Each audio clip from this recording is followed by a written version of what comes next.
pas penser à la Coupe du Monde. La Coupe du Monde, elle arrivera après. Si on doit la faire, tant mieux. Si on doit se faire mal au dernier match, bah, c'est le destin, c'est que c'était pas prévu.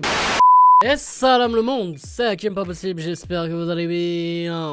Ouais les gars, là le moral n'est pas au top. Eh ouais les gars, bien sûr, hein, tu as lu le titre de cette vidéo. Voilà, on va évoquer la blessure d'Amin Harit qui voilà, va le priver d'une deuxième Coupe du Monde, ce qui est bien sûr bien triste. Au-delà même de cette blessure hein, qui va le priver d'une Coupe du Monde, je pense que on est sur une même limite, déjà on peut l'annoncer, sur une fin de saison pour Amin Harit. Donc voilà les gars, on va parler de tout ça, de qui va pouvoir le remplacer. J'ai aussi un bon coup de gueule sur la FIFA. Voilà, on va évoquer ça là rapidement en vidéo. Mais avant, bien sûr, n'hésitez pas à lâcher un maximum de likes comme d'habitude et à vous abonner en activant cette fucking cloche. Et dites-moi en commentaire, voilà, si vous êtes inquiet de la blessure d'Amin Harit, tout ça, enfin je suis en bad. Donc Amin Harit, les gars, lors de la rencontre entre l'AS Monaco et l'Olympique de Marseille, s'est blessé.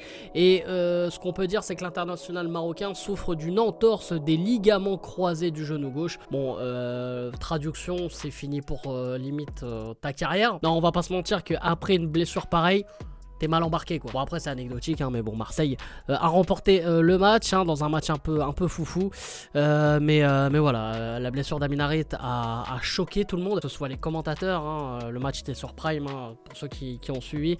Franchement ça a été très choquant. On a eu aussi un côté où on s'est dit mais pourquoi lui en fait? Pourquoi ce joueur qui s'est tant donné, qu'on a mis de côté à un moment donné, qui avait aussi cette envie de revenir à Marseille. On a senti aussi un gars voilà qui en plus apparemment c'est le chouchou du groupe, c'est le chouchou de l'équipe, tout le monde le kiffe, et en fait ça arrive à lui. Et ce qui est dingue c'est que c'est sorti après hein, bien sûr, mais il a dit en interview quelques heures avant que voilà qu'il fallait jouer ce match comme si c'était un match comme les autres. Et que voilà c'est le mektoub hein, c'est le destin, c'est comme ça. C'est s'il doit se blesser et louper la Coupe du Monde, c'est que c'était écrit. Et le fait que ça arrive, voilà, ça nous met une grosse claque. Et le pire, c'est que moi, en plus, franchement, j'aurais pu apprendre ça comme ça, entre guillemets, du jour au lendemain. Et le pire, c'est que je me dis, tiens, je vais regarder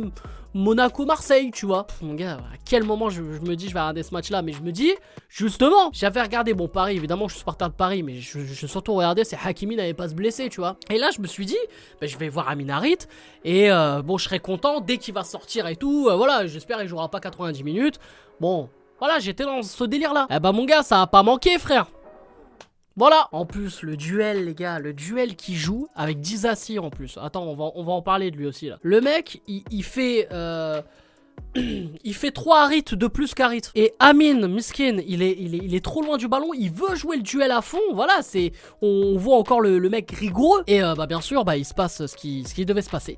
Et voilà, il l'a coupé quoi. Il l'a coupé en deux. Et le gars, voilà.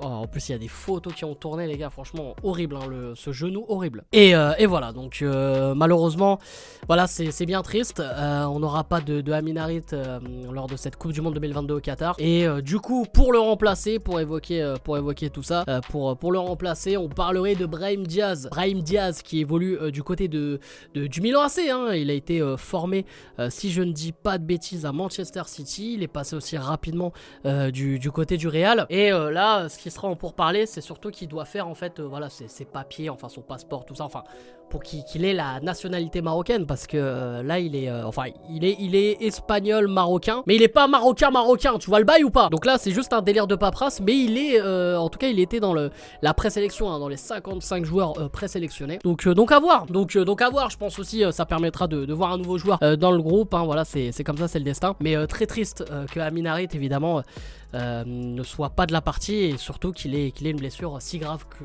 enfin hyper grave quoi. Du coup aussi pour parler de Disasi là, qui déjà fait une sortie mon gars après le match, frère il a fait une réaction mon gars, On dirait un mec qui fait une réaction de match sur Snap, tu vois, mais qui a 12 spectateurs. Et là, en fait, non, t'as des milliers de téléspectateurs qui regardent le match et qui voient un mec qui dit « Oh non, c'est l'arbitre il est pour Marseille. Oh, là. » Et le mec est sélectionné en équipe de France pour remplacer Kipembe. Hein. On marche sur la tête. Ah, mais c'est incroyable, c'est incroyable. Vraiment, il y a des trucs... je sais pas quoi dire, là, c'est... Vraiment, moi, en fait, ça me fatigue plus qu'autre chose, quoi. Tu vois, après voilà, j'ai rien contre Disasi. Par contre voilà aussi, je tenais à le dire, je condamne bien sûr tous les actes racistes qu'il y a eu et les propos racistes qu'il y a eu à l'égard de Disasi sur les réseaux, tout ça, où il y a eu des emojis de singes, des trucs comme ça, de bananes, je sais pas quoi, voilà, sur ses réseaux, sur ses comptes et tout. Et voilà, bien sûr, voilà, moi j'ai rien contre le joueur, mais c'est voilà, je trouve que déjà le choix de Deschamps, même ça hors sujet avec la vidéo, mais le choix de Deschamps, frère, c'est un sketch. Et j'ai aussi un petit coup de gueule par rapport à la FIFA. Bah ouais, parce qu'en fait la FIFA, je kiffe la FIFA, l'UEFA, là, toutes ces merdes là. Oh non, ouais, j'ai pas peur, hein, j'ai pas peur de le dire. Je vais peut-être inviter chez TPMP dans pas longtemps pour en parler. Non, mais plus sérieusement, c'est que en fait...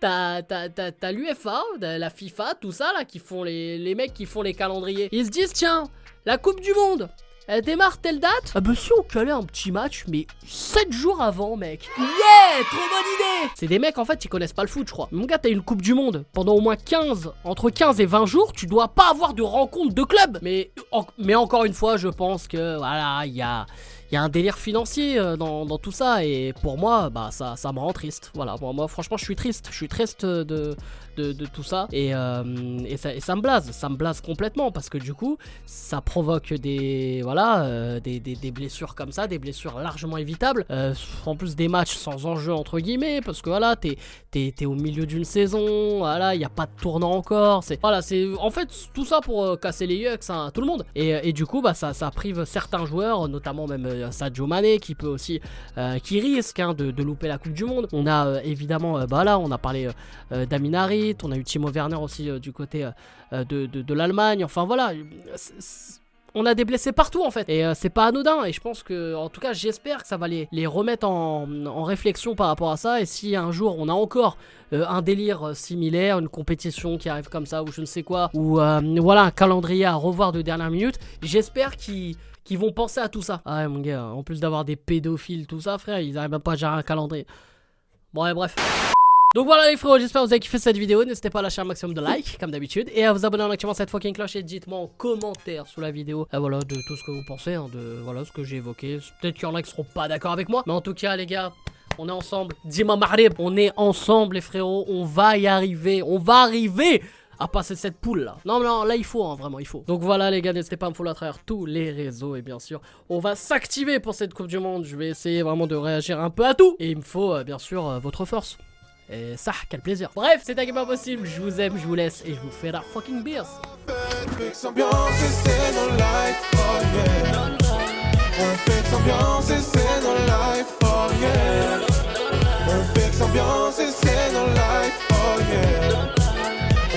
Ambiance,